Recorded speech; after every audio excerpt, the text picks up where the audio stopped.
Sa isang tahimik na baryo sa Adams, Tennessee noong 1800s, sumiklab ang kwento ng Bell Witch.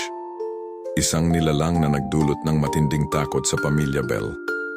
Sinasabing nagsimula ito ng hindi maipaliwanag na ingay, paggalaw ng gamit at mga kalabog sa bahay ni na John Bell.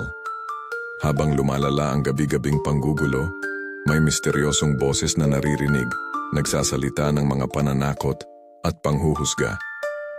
Si Betsy Bell, anak ni John, ay madalas pinapalo, kinikilabutan, at pinipinsala sa presensya ng hindi nakikitang nilalang. May mga kwento na ang Bell Witch ay multo ni Kate Batts, isang kapitbahay na umano'y isinumpa ang pamilya bago ito mamatay.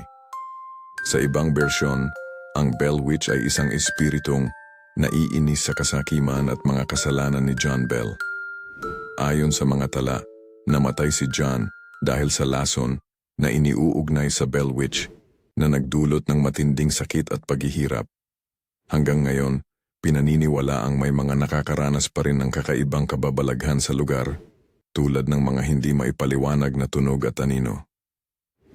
Ang alamat ng Bell Witch ay patuloy na bumabalot sa Tennessee, isang paalala na may mga misteryong hindi kayang ipaliwanag ng siyensya o ng ating isipan, at na ang dilim ay may mga lihim na naghihintay na matuklasan.